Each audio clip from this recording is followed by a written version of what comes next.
Hello everybody! So ayan, habang ginagawa ko po itong video ko ngayon, is ako po ay nagtatrabaho pa din dito sa loob na application dahil cut off po kaninang umaga, kaya po medyo ngarag po ang inyong lingkod dahil sa huran na naman. Okay? So kaya po ginawa ko itong video na ito para po ipakita sa inyo na ito pong ating application is nagbago po siya ng name. Okay?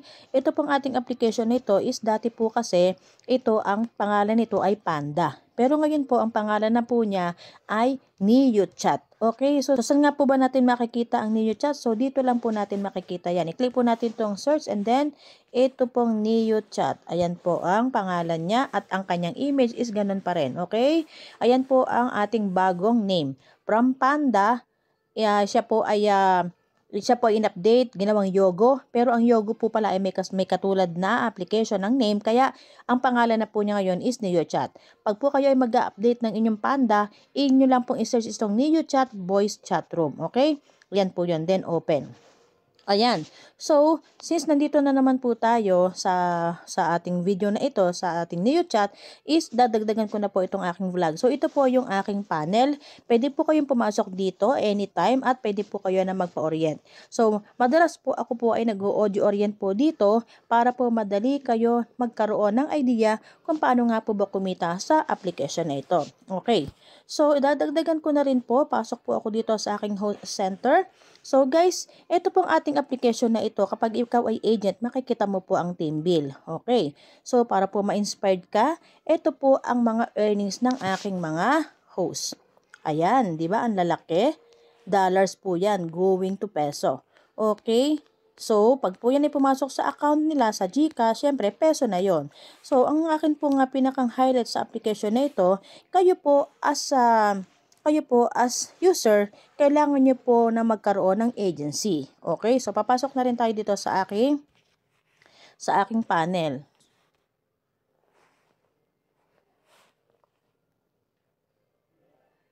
Ang ganda naman ng aking, di ba, ang aking, ayan ang aking mga entrance, okay? So guys, ito po yung aking panel, ayan. Kayo po is pwede pong pumasok dito anytime, pero datapwat, subalit, kung kayo po ay user at wala pang agency, ay huwag po muna kayo mag-a-accept ng gift or huwag po muna kayo magte-trade or makikipag-trade kung kani-kanino or wag po kayong mag-self-trade. I mean, wag po kayong maghagis ng gift sa inyong sarili at wag po kayong mag-receive ng gift kung kayo po ay wala pang agency. Dahil, kailangan nyo po muna na mag-join po sa isang agency para po pumasok itong mga hinahagis nyo. Halimbawa, kayo po ay nahagisan ng gift, ayan po ay hindi papasok sa inyong account kung hindi po kayo naka-join sa any agency. Pwede rin po kayo mag-apply as agent sa akin. Mag-message lang po kayo sa akin. Pwede po kayo na mag-host. Okay? So, magsasample ako. Titinan ko itong si Miss Bing. Tingnan natin kung meron siyang agency profile. So, ayan. May agency siya. Naka-join siya sa akin. Si Mr. Noel. So, ayan. Ibang agency nila. O, diba?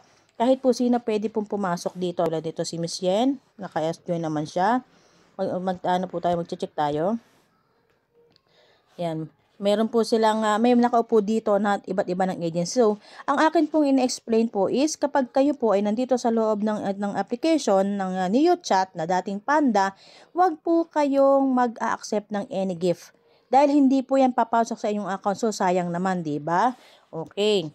So, kailangan po ay kayo ay mayroong agency. So, ito pong agency ko, ito po yung aking ID, 101761. I-message nyo lang po yan at pwede po kayo na magpa-invite sa akin as agent. Okay? So, ito po yung aking account. Ayan. Ito po yung aking row. Ayan po yung aking mga position. Okay? Coin seller ako, agent. Ayan. So, pwede po kayo na mag-message po sa akin. Ayan ang aking ID, 101761. Kung kayo ay wala pang agency at willing kayo na mag-agent, so free po para mag-message po sa akin. So kung gusto niyo naman po is host, meron din po akong isa-send sa inyo na invitation. Okay? So ganito lang naman po ang pag-i-invite. Pasok po kayo sa host center, then i-click nyo lang po. Itatype nyo lang po yung aking 101761 and then apply. So, ganun lang po. Kung wala pong apply, ibig pong sabihin ay meron na po kayong agency or magkaiba po tayo ng country. Dapat po ay magka-country tayo as Philippine region. Ganun ha. Pero mas maganda po kung kayo po ay mag-agent. Pwede nyo po akong i-message 101761 at sabihin nyo lang po sa akin na you want to become agent at ako na po ang bahala na mag-process ng inyong application. Okay? So, inuulit ko po ha, ito pong ating application na dating Panda, ngayon ay NeoChat na at ito po ang kanyang picture at ang kanyang name. Okay? So, ayan po, dati pong Panda, ngayon ay NeoChat. Kung kayo ay may Panda application ngayon, ay pumunta lang po kayo sa Play Store at hanapin nyo lang po, i-type nyo lang po, NeoChat Voice Chat Room. Then, i-open nyo po yun, sasabihin po sa inyo, install. Okay? So, kapag ganito, kapag po kayo ay mayroon ng Panda application, ayan po ang i-click nyo lang po dun sa search is NeoChat Voice Chat Room. Ito nyo lang siya. Now, kung ano po yung inyong login at password doon sa Panda, yun po ang ilalagin nyo dito and then open. Kasi po kapag hindi nyo po ginawa yung ibang login pala ang ginawa ninyo or ibang number or ibang password, syempre po makaka-create po kayo ng ibang account. So, kailangan kung ano po yung login po ninyo sa Panda, then i-update nyo po yung Panda, hanapin nyo po itong si NeoChat, dapat is yung pong login nyo po kay Panda ang ilalagay nyo dito. Okay? So, wala na ako ma-example kundi ito lang. Kaya, alam nyo naman po na yon. Kayo naman ay matalino, madali naman po para sa inyo ang aking instruction. Ha? Huwag po kayong malilito.